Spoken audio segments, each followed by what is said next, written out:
Hello, my name is Chip Stoyer, and I have a series of numbers behind me that you may think is the most perfect math equation for a dyslexic person, or maybe you think that they may be tonight's Powerball numbers, but they'd be great guesses, but they really aren't. These are some great ways that I can explain to you and introduce you and tell you a little bit about my life and who I am.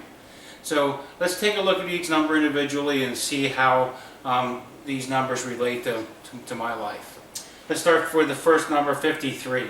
53 is my age. I was born in October 1961.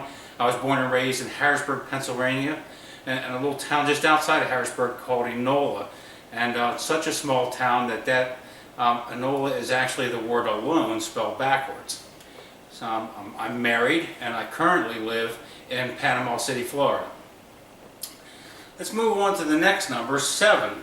7 are the number of children that my wife and I have. I have a 35-year-old son that lives near Pittsburgh, Pennsylvania, and he works as a chef.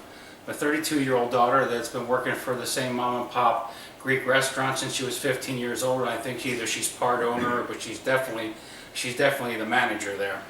I have a 26-year-old son that lives in Boulder, Colorado, who's self-employed.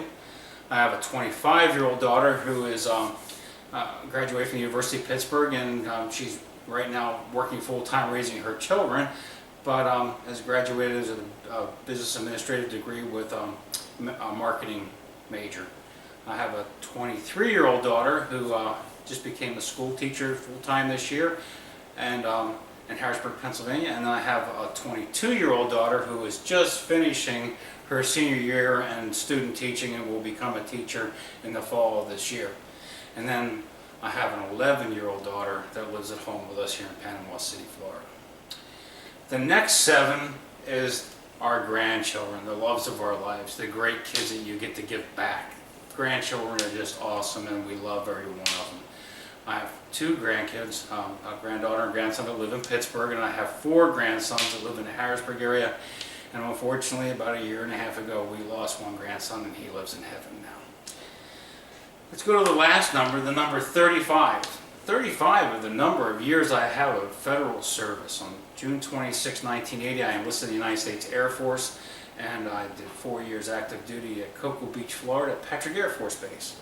Upon exiting active duty, I went to work for the United States Post Office. And about a year after I started working at the Post Office, I re-enlisted in the Pennsylvania Air National Guard in civil engineering.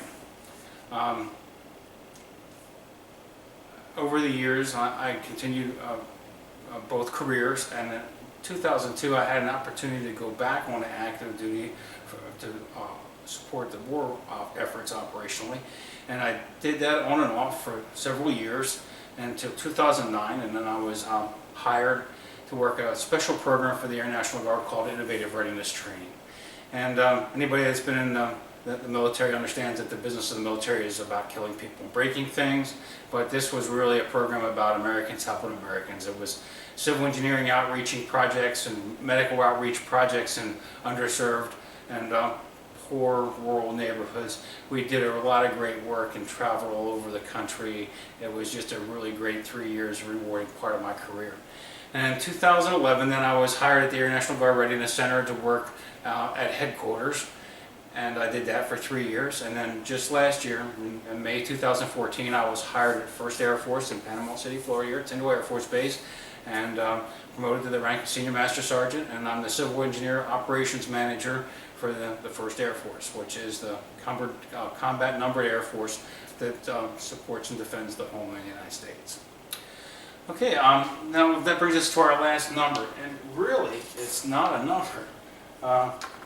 I know that I've looked a little oaky here with the tie around the collar, but this is really my collar. Just wanted to let you know that appreciate you being patient with me with a scratchy voice, but just a week or so ago I had 2 discs replaced in my neck, and I didn't want to distract you with looking like I was so bad in the rehab. But thank you very much for taking the time to have a few minutes to understand how important my family is, and a little bit about my career, my background, and have an opportunity to introduce myself to you. Thanks again. Appreciate it.